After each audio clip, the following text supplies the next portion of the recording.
Hello everyone and welcome. In this video we're going to be checking out the 2015 Chrysler 300C. This is a 4-door full-size sedan with seating for 5, and it's actually quite a long vehicle. In fact, it even has a longer wheelbase than a Cadillac Escalade. There's a large trunk with folding rear seats, and there's also quite a bit of legroom in the rear seats.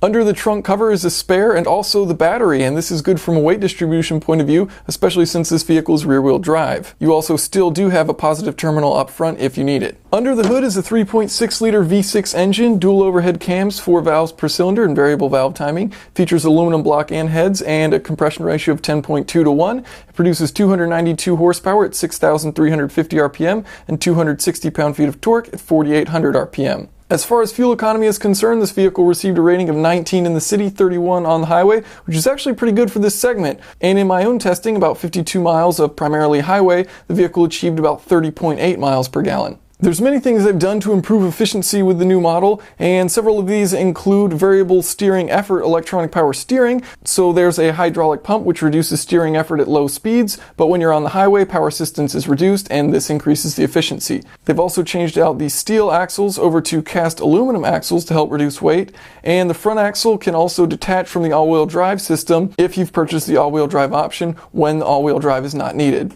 Optional 20-inch wheels with 245/45 tires, and they've actually got pretty aggressive camber settings on this, -1 degree up front and -1.75 degrees in the rear to help assist in cornering. Now, checking out the interior, there's an immense amount of space in here, so I've got tons of room for my legs. They're not going to come into contact with anything really far away from the steering column, which is nice. I'm 6'1", and I've got plenty of room for my legs in here. Also, these seats, very comfortable. They are heated and cooled. Nice, comfortable seats. Good amount of cushion to them, and once again, you know, it's a very spacious interior, so plenty of space for your body. Now, as far as the steering wheel, you've got some cruise control controls on there, and it's also electronically adjustable. You've got a nice set of gauges up front with all kinds of information throughout it. Good sized navigation screen here with all the stuff you might need. You know, you've got Wi-Fi, you can connect up your phone, satellite radio, things like that, heated seats, as I mentioned, and a fairly simple to use climate control system. So overall, the interior doing a pretty good job. And as far as visibility, much better story than the Chrysler 200. Looking out the front, plenty of visibility to the sides. Out the rear, a little bit constricted, but overall okay, and checking your blind spot pretty good. So visibility overall, a good story in here, and you also have this very large panoramic sunroof, which is a pretty nice touch. Okay, so let's take it for a quick test drive. Push button start, and a little knob to select which gear, so dial that over to drive. And we're off. Now, it's worth mentioning that with this vehicle's size, it's very heavy. In fact, it's over 4,000 pounds even with the V6 and only rear-wheel drive. And you'll only add to that if you get the V8 or you get the all-wheel drive version. Now, the Nissan Maxima, you know, a competing vehicle in this segment, weighs about 500 pounds less, which is pretty significant. So the vehicle is pretty heavy. Now, when you put your foot down, you do have a decent amount of power, 292 horsepower, but because of the weight, you know, you don't quite feel it that much. I think you really need to get into that V8 if you really want to feel some good acceleration forces.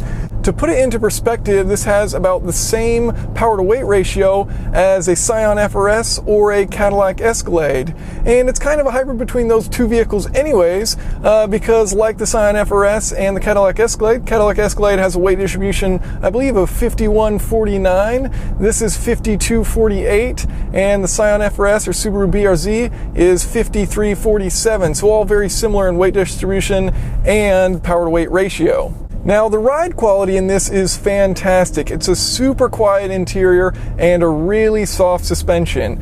And so the combination is just an extremely comfortable ride. Even softer, I think, than the 200 and even a little bit more quiet. So a really nice interior if you're looking for something comfortable and quiet. Now, as far as the suspension, there's this corner that I go around on all of my fuel economy runs, and basically it's going down a steep downhill grade and it's a sharp corner, and there's this bump midway through the corner. And so a lot of times what this does is it unsettles the rear axle. And so the vehicle, when you go around this downhill grade, around that corner, if you're going at a decent speed, the rear end will kick out a little bit. And so, you know, something that I've noticed is if I take vehicles with moderately stiff suspensions or stiff suspensions and I go around that corner, a lot of times the rear end kicks out. and so you kind of have to have the stability control intervene and regain traction and go down that corner if you're going at a fairly quick speed. Now in both this and the Chrysler 200, when I've gone around that corner, these both have very soft suspensions and they absorb that bump really well, and so neither of them, when I go around that corner, and you know, very unofficial test, but regardless, when I go around that corner, neither of them have the rear end kick out. They stay planted, and I think a lot of that is due to the really soft suspension settings. Okay, so what's it like going through the corners? Well, as I've mentioned, it has a very soft suspension, so going through this, you know, you do get a decent amount of body roll, but it actually seems to hold the corners pretty well. Similar story to the 200, which I'm surprised at how well it holds the corner, and you also don't notice too much understeer if you do start to push it. You know, it seems to be fairly well balanced going through the corners at a fairly aggressive rate. Now, as far as the steering, you know, a decent weight to it, and it seems fine as far as responsiveness. You know, not a ton of feedback. It's not, you know, it's just a comfortable experience. So it's going back to everything about this. It's quiet, it's soft, it's not that much effort required, you know, so it's a comfortable experience all the way around, from the steering to the pedals. You know, the pedal effort, you've got not too much effort required for either the brakes or the accelerator pedal, decent amount of travel in the brakes, and easy to modulate. So the whole story all around is basically just the driver doesn't have to be all that involved. You know, you can kind of relax and drive it at a very comfortable, leisurely pace. Now, as far as the transmission, shifts seem to be decently smooth. You don't really notice it too much shifting between gears, so overall it's a pretty good story there. The one thing is you don't have the ability to select your own gears, but that said, when you are going downhill, it's kind of a smart system. So if you're going down a steep grade and you're on the brakes a lot, it'll keep downshifting until it kind of makes you happy and has enough engine braking that you really don't have to rely on the brakes at all. So I do admire that it at least allows you to do some engine braking when you're going downhill, and you don't have to be so dependent on the brakes or worry about overheating the brakes. That said, it would be nice to just have the ability to manually select the gears in the scenario that you need that. Also worth mentioning about how this vehicle does have a nice quiet interior. You know, you don't get a lot of road noise in it, and on top of that, it has a really nice sound system. And so mixing with the fact that you don't have too much noise coming in and you've got good speakers on the inside, it is a really nice experience cranking up the volume in here. Okay, so we'll get a quick 0 to 60 pull in. I've got the traction control in sport. We'll come to a stop, straighten out, get on the throttle a little bit, and then let off the brake.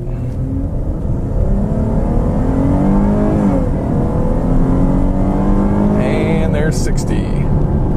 So I've got the cruise control set at 65, and one of the things worth mentioning about the cruise control is that if you set it from a low speed up to a high speed, or a high speed up to a low, down to a low speed, it tends to actually kind of overshoot wherever your target is by a couple miles an hour. Not a real big deal, but kind of just a controls issue. So if you set it to 65 and you're going 55, it'll sometimes go up to 67, and if you do the reverse, it'll sometimes go down to 53 and then bring it back up to 55. Just kind of interesting. Now, as far as noise levels, this is a very quiet vehicle. You're looking at about, 72 decibels, which is on the very low end. Very similar, in fact, to the Cadillac Escalade as far as road noise. Not too much wind, not too much tire noise. So overall, pretty good experience in here. Why do I keep comparing this to the Cadillac Escalade? It keeps getting brought up. If you have any questions or comments, feel free to leave them below. Thanks for watching.